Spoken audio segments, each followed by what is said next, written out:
j'ai besoin de me reposer. J'ai besoin de me reposer. C'est pas possible. C'est pas possible. J'ai besoin de dormir. J'ai besoin de réfléchir. Vraiment, j'ai besoin de réfléchir si je continue à suivre cette saison ou pas. J'ai besoin de savoir. Eh, t'exagères de fou, t'exagères de fou. Comment ça, j'exagère? 4-0. 4-0, j'exagère. C'est eux, ils exagèrent. Comment à domicile tu prends 4-0, frère? Eh, je vous jure, les gars, je vais pas y arriver. Ce débrief, je pense que je vais pas aller au bout. Je suis mort. Ah, moi non plus, je vais pas aller au bout. Hein. Je pense que je vais pas aller au bout. Je vais partir. Hein. Je vais sortir du cadre. Je vais être hors jeu. Hein, je vais être hors jeu. Allez, générique, c'est parti.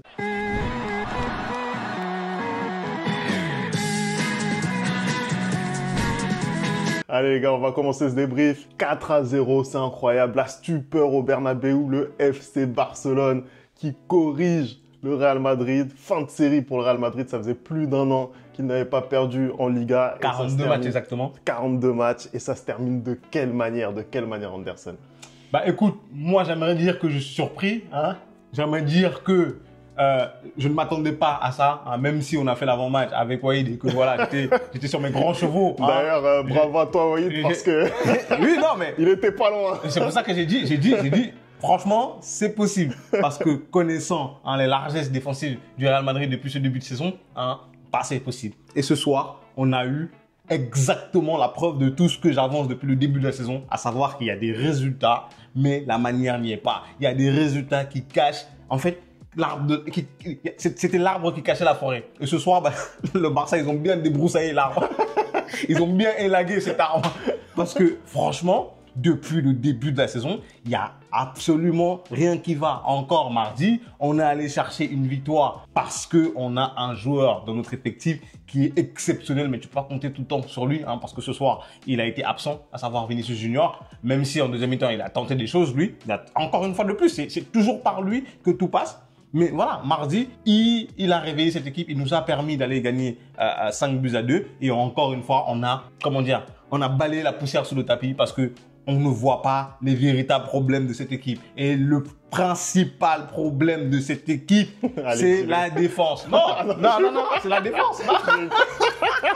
Non, j'arrive sur lui. J'arrive sur lui.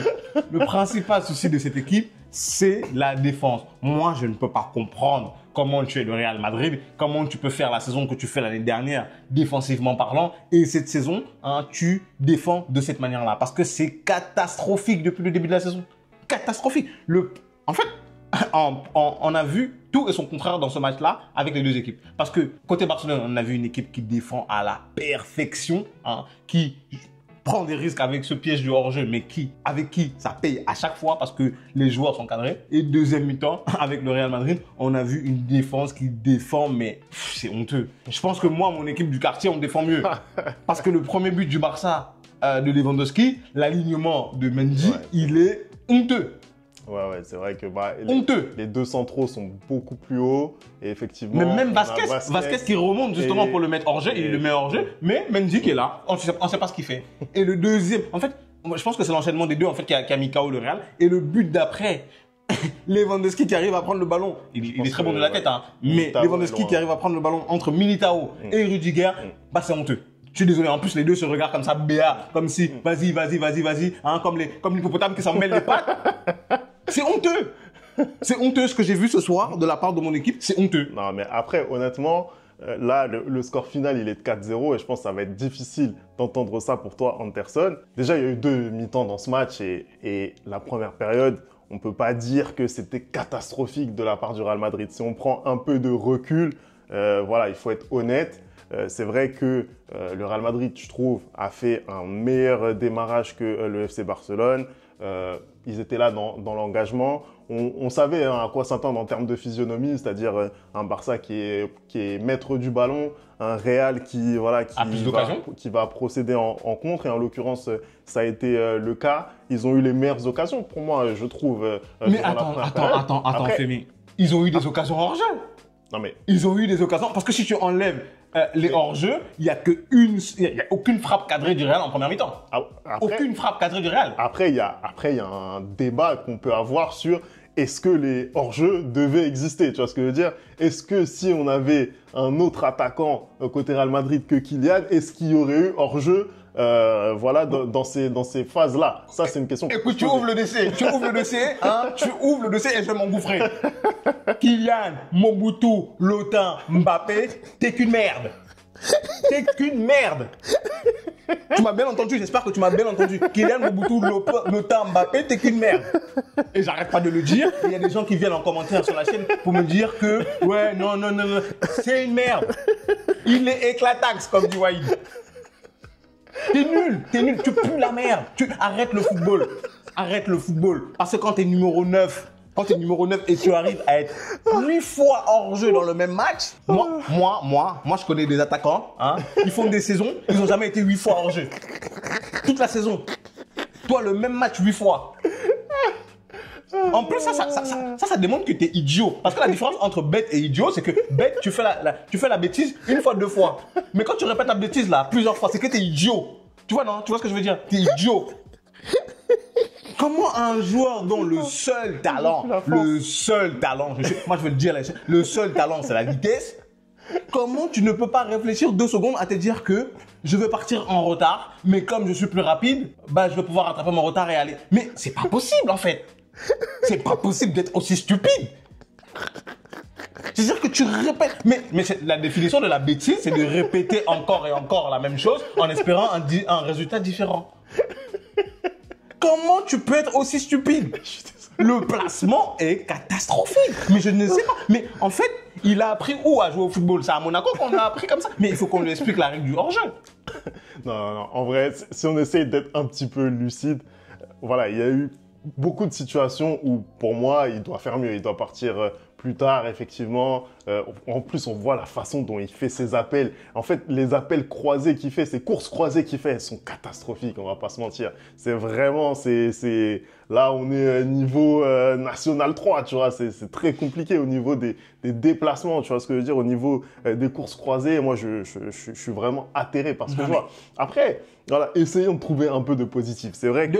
De quel positif tu veux me parler là? Tu veux me parler de quel positif? Parce que, regarde, moi, tu fais ça 1 fois, 2 fois, 3 fois, d'accord, il n'y a pas de souci, mais tu fais ça 8 fois dans le match. Même là, on a commencé le match, première action, hors-jeu de Mbappé. On a terminé le match, dernière action, hors-jeu de Mbappé. Ça résume parfaitement son match. Même la dernière occasion, justement. Qu'est-ce qui l'empêche de ralentir pour pouvoir ensuite... Parce que toute l'action, on voit, Omar Da Fonseca le dit, il est hors-jeu. Qu'est-ce qui t'empêche de temporiser, ensuite d'être lancé? Je ne comprends pas. Et puis, les seules fois où il n'est pas en jeu, bah, il ne sait pas finir. Typiquement, moi, je suis sûr, la première action du match où on le lance dans la profondeur et qu'il fait sa spéciale et que ça va sur le petit filet, hein, je suis persuadé qu'il n'est pas en jeu. Mais comme il n'a pas marqué, on ne peut pas savoir. Et les seules fois où il n'a pas été hors jeu, hein, quand typiquement il y a 2-0 pour le Barça et qu'on le lance extrêmement bien en profondeur, je crois que c'est Modric, et qu'il n'arrive pas à finir contre Peña.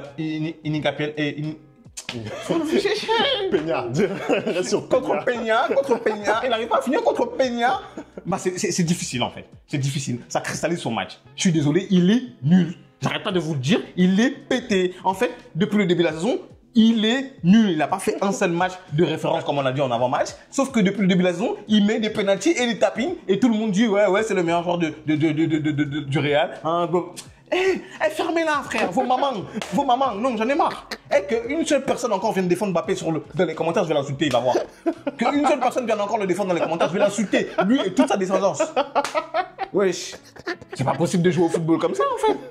Non, après, c'est sûr, pour lui, c'est un match raté, surtout qu'il y avait énormément d'espoir en lui, tout le monde croyait... Moi, j'ai jamais eu d'espoir en lui.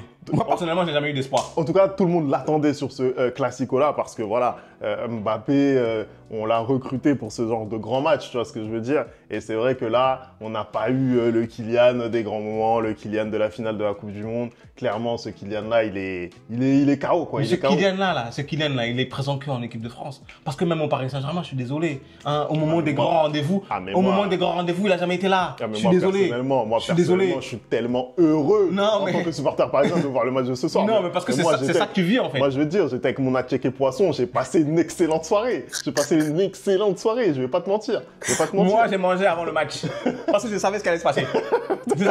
En fait, quand le Real perd, je perds l'appétit. Mais j'ai mangé avant le match. J'ai très bien mangé avant le match. On peut peut-être parler un petit peu du match du Barça parce que c'est eux qui font la bonne opération, c'est eux qui prennent 6 points d'avance sur le Real Madrid et notamment cette deuxième période. Parce que quand même, ils ont été gênés dans la construction, je trouve, en première période. Hein. C'était pas forcément évident, même si on voyait davantage le milieu de terrain avec Pedri, Casado, etc. Moi, je trouve, je sais pas ce que tu en as pensé, Anderson, mais voilà, en deuxième période, par contre, ça a commencé à dérouler. Mais je te l'ai dit en début de cette vidéo, c'est une victoire largement méritée et plus que méritée du FC Barcelone. Hein, parce que certes, ça a été compliqué pour eux en première mi-temps, mais en fait, c'est une équipe qui joue 90 minutes. Moi, j'ai une équipe, le Real Madrid, qui joue 45 minutes. Peu importe le match. C'est-à-dire que là, tu viens de le dire, c'est la première mi-temps où ils ont été bons. Et une deuxième mi-temps, ils ont totalement oublié comment on joue au football. Ils ont totalement oublié les règles du football parce que vraiment, c'est catastrophique de te prendre 4 buts en une mi-temps. C'est à domicile, c'est honteux. Hein. Le Barça a très bien joué le coup. Moi, on a parlé, comment ça s'appelle, en avant-match, on a dit que s'ils venaient avec cette défense très haute, avec les flèches qu'on avait, à savoir Mbappé et Vinicius, bah ça allait être très compliqué pour eux. On a constaté que c'était pas du tout compliqué que pour eux parce que on a des joueurs qui sont bêtes et stupides, hein, et idiots, voilà, en même temps. Je vais tout dire, je suis désolé, voilà, mais parce que à un moment donné, ils étaient alignés, ils étaient concentrés, ils étaient focus tout au long du match. En première mi-temps, c'était un peu compliqué. Je pense que si tu avais mis, tu l'as dit justement, tu avais eu d'autres numéro 9 dans cette équipe du Real Madrid, je pense qu'en première mi-temps, peut-être qu'on part de la mi-temps à 3-0 justement. Mais bon, on a le numéro 9 qui est là aujourd'hui. C'est juste risible. Mais bon, passons. En deuxième mi-temps, ils ont juste maîtrisé les débats. Tu vas dire, à partir du moment où il y a eu 2-0, moi, Femi, je savais que il allait avoir plus. J'ai même tweeté, j'ai dit, ils vont pas s'arrêter à 2-0. Tu vois, quand j'ai vu le 3-0, j'étais pas surpris. Hein. Le 3-0 est arrivé très tard d'ailleurs, parce que Lewandowski, hein, il met un doublé, mais frère, ce que tu rates, c'est abusé un peu. Hein. Il en a 2 autres. Hein. Ah oui, le poteau et ensuite celle au-dessus, c'est pas normal. Donc du coup, le 3-0 est arrivé même trop tard et le 4-0 est arrivé logiquement. Le but de Lamine Yamal, il est juste fantastique, hein, ce troisième but là, le but de Rafinha aussi, il est parfait. Le but de Rafinha, bah justement, Mbappé, bah c'est comme ça qu'on joue le hors-jeu. Hein. C'est comme ça qu'on joue le hors-jeu. Je sais pas, j'aurais jamais pensé qu'en 2024, j'allais dire que Rafinha apprend à Mbappé à jouer au football.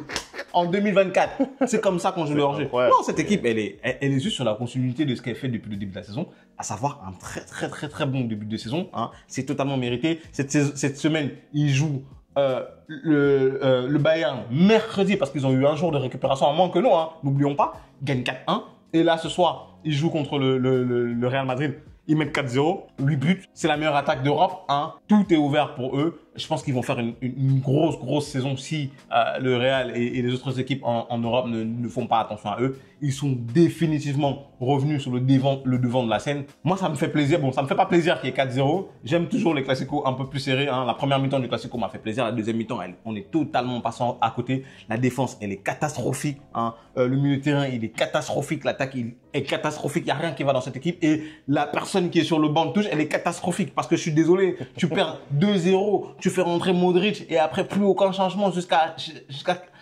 Est-ce qu'on peut parler, s'il te plaît, Anderson, est-ce qu'on peut parler des choix tactiques d'Ancelotti? Parce que moi, j'ai envie de penser par exemple à un joueur comme Jude Bellingham qui s'est sacrifié tout au long de la première période. On l'a vu quasiment arrière droit en lieu et place de Lucas Vazquez. On voyait davantage Vazquez se projeter. Qu'est-ce que toi, ça t'inspire quand tu vois ça? Du dégoût. Ça m'inspire du dégoût féminin parce que c'est bien beau de venir en interview, en conférence, dire que Bellingham, il va jouer au milieu mais plus porté à droite parce que à gauche, il y a des Mbappé. Je suis désolé. En fait, la saison dernière, si tu es encore sur le banc du Real Madrid, c'est grâce à Bellingham. C'est grâce à Bellingham, en fait. À un moment donné, le joueur, tu l'as trouvé une position préférentielle l'année dernière, refais la même chose. L'équipe est tournée super bien l'année dernière. Elle tournait super bien l'année dernière et le mettre dans ce rôle ingrat. En fait, la deuxième mi-temps de Bellingham aujourd'hui, elle est ratée parce qu'il est fatigué, parce qu'il est à bout de force, pardon. Mais regarde sa première mi-temps, en fait.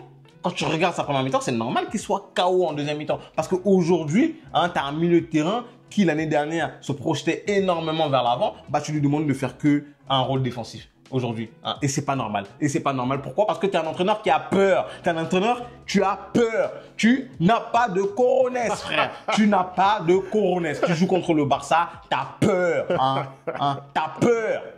Change un peu. C'est un entraîneur, il est trop de la vieille école. C'est-à-dire que, je l'ai dit, il ne sait pas s'adapter à la physionomie du match. Comment tu peux avoir cet effectif-là et produire ça, en fait? comme football. Est-ce que tu penses, Anderson, je te pose la question, là on est à chaud, d'ailleurs on aura l'occasion de faire un débrief à froid. Toi tout seul, parce que moi je ne vais pas là-bas.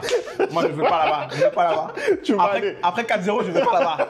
Tu vas aller chez Wahid, on va y aller ensemble, on va aller voir Wahid, on va faire ce débrief à froid sur sa chaîne. Hein. Mais là, je te pose la question tout de suite. Est-ce que tu penses que ce résultat, cette énorme désillusion dans un Classico, est-ce que tu penses que ça aura des conséquences directes sur notamment l'avenir de Carlo Ancelotti? Est-ce que tu penses que ça va continuer comme ça, comme si de rien n'était? Je pense que ça va continuer comme ça parce que c'est extrêmement rare que le Real vire un entraîneur en milieu de saison à la trêve hivernale. Ça arrivait, je pense, 2-3 fois avec Solari notamment, des trucs comme ça et tout. Mais là, en fait, il est deuxième en Liga, même si c'est compliqué. En Ligue des Champions, bah, il est dans le bon wagon. En fait, il est là depuis quoi? Depuis 3-4 ans qu'il est revenu. Hein.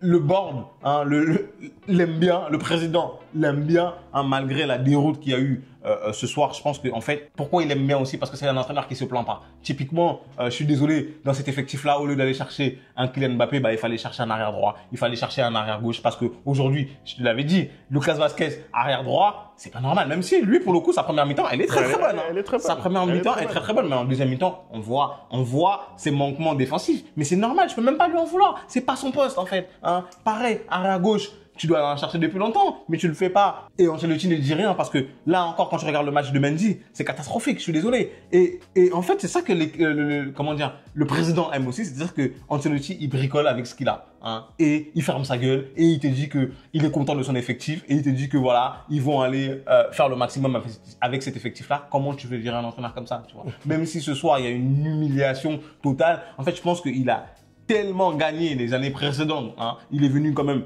ramener, je crois, 3 Ligues des Champions en plus au Real Madrid, que on va lui passer quelques éponges, tu vois, on va passer l'éponge quand c'est Ancelotti, mais je suis désolé, les choses doivent changer. Je suis désolé, si l'année prochaine on a encore Ancelotti sur le banc du Real, c'est pas normal. Peu importe l'issue de la saison, c'est pas normal. Il faut changer de coach. Ça y est, en fait. On produit rien. On produit rien. Non, mais peu importe l'issue de la saison. Non, même s'il va gagner une Ligue des Champions, je m'en fous. On doit changer de coach. On doit changer d'entraîneur. Même s'il va gagner une Ligue des Champions et la Liga, on doit changer d'entraîneur. C'est pas possible, en fait. Il est vieux. Qu'il aille entraîner le Brésil. Mais pourquoi il n'a pas accepté le Brésil? Pourquoi il n'a pas accepté le Brésil? Allez, je pense qu'on va s'arrêter là. On en a assez dit. Donnez-nous. Mbappé, ta maman. Mbappé, ta maman. J'ai oublié Mbappé, ta maman. Oui, ta maman. Chien vert. Et puis quitte mon club très très vite. Quitte mon club très très vite. Je ne veux pas dire ce que je pense parce que sinon, voilà. Mais j'espère que tu n'auras plus l'occasion de jouer au foot bientôt. C'est juste ce que je vais dire. J'espère que tu n'auras plus l'occasion de jouer au foot. On va pas se faire monétiser, c'est horrible. Non, mais de toute façon, je vais désactiver la monétisation même. Je m'en fous. Vous perdez 4-0 à domicile, vous n'avez même pas honte. Je te promets qu'on fait notre équipe du quartier, on ne perd pas 4-0 contre cette équipe du Barça. Toi, tu es bête, hors-jeu. 8 fois hors-jeu dans un match. 8 fois. Tu vois, même dans le match, tu as fait moins de 8 passes. Tu es 8 fois hors-jeu dans le match. 8 fois. J'en peux plus. Wow. Je vais jamais finir. On va jamais finir ce débrief. Finis ta vidéo même. Finis. Je vais aller dormir en même temps. J'ai les maux de tête là. Je dois prendre un Doliprane et puis je dors. Allez, merci d'avoir regardé cette vidéo. On n'oublie pas les bonnes habitudes. @TheReplayFoot. Et nous, on se retrouve très très vite pour une nouvelle vidéo.